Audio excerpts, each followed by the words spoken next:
കഴിഞ്ഞ ഒരാഴ്ച കാലയളവായിട്ട് നമുക്കറിയാം കേരളത്തിലെ എല്ലാ മാധ്യമങ്ങളിലും അതുപോലെ കേരളീയ പൊതുസമൂഹവും ഒക്കെ തന്നെ ചർച്ച ചെയ്തത് നെയ്യാറ്റിൻകരയിലെ ഒരു കുടുംബത്തെക്കുറിച്ചാണ്. ആ കുടുംബം അവരുടെ പിതാവിൻ്റെ ഏറ്റവും വലിയ ആഗ്രഹമായിട്ടുള്ള ഒരു സമാധി, ആ സമാധി നടത്തിയത് തീർച്ചയായിട്ടും അവരുടെ ഒരു അറിവിൻ്റെ ഒരു കുറവ് കാരണം അവർക്ക് കൂടുതൽ ആൾക്കാരെ അറിയിക്കാനോ അവരുടെ ഒരു സാമ്പത്തികത്തിൻ്റെ കുറവ് കാരണം അതൊരു വലിയ വിപുലീകരിച്ചോ അവർക്ക് നടത്താൻ വേണ്ടി കഴിഞ്ഞില്ല. അങ്ങനെ അറിവിൻ്റെയും സാമ്പത്തികത്തിൻ്റെയും കുറവ് കാരണം അവരൊരു ചെറിയ രീതിയിൽ ആ ഒരു പരിപാടി സംഘടിപ്പിച്ചു. പക്ഷേ അതിനെ വളരെ അധികം ആ കുടുംബത്തെ ബുദ്ധിമുട്ടിക്കുന്ന രീതിയിൽ ആ കുടുംബത്തിലെ 3 പേരെയും ഒക്കെ തന്നെ ഒരു വളരെ വലിയൊരു തെറ്റും ഒരു കുറ്റകൃത്യവും ചെയ്തു എന്നുള്ള രീതിയിലുമൊക്കെ തന്നെ പറഞ്ഞുകൊണ്ട് അവരെ പൊതുസമൂഹവും അതുപോലെ തന്നെ മാധ്യമങ്ങളും ഒക്കെ തന്നെ വേട്ടയാടി.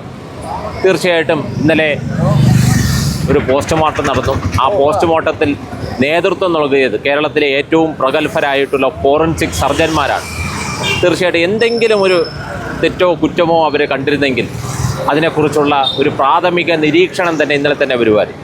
ഇപ്പോൾ അതൊന്നും വന്നിട്ടില്ല.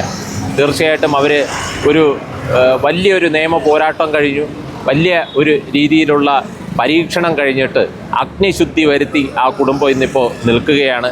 ഇനി ഇതിൻ്റെ റിപ്പോർട്ട് വരിക എന്ന് പറയുന്നത് കേവലം സാങ്കേതികത്വം മാത്രമേ ഉള്ളൂ.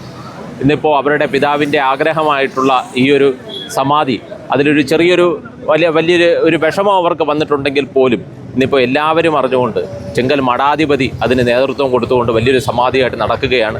അതിൻ്റെ നാമജപ ഘോഷയാത്രയിലാണ് നിൽക്കുന്നത്. ഒരു മനുഷ്യൻ്റെ അവരുടെ 10-20 വർഷക്കാലത്തെ ഒരു ആഗ്രഹത്തിൻ്റെ ഒരു പൂർത്തീകരണമാണ്. തീർച്ചയായിട്ടും നമുക്കറിയാം, ഇപ്പോൾ ഏതെങ്കിലും ഒരു വ്യക്തി ജീവിക്കേണ്ടത് മറ്റുള്ളവരെ കണ്ടല്ല, ആ വ്യക്തിയുടെ ഒരു ആഗ്രഹത്തിൻ്റെ ഒരു സാഫല്യമാണ്. അതിലേക്ക് വേണ്ടി വന്നിട്ട് നെയ്യാറ്റിൻകരയിൽ ആ ഒരു മനസ്സുള്ള എല്ലാവരും ഒത്തുകൂടിയിരിക്കുന്ന ഒരു സന്ദർഭമാണ്.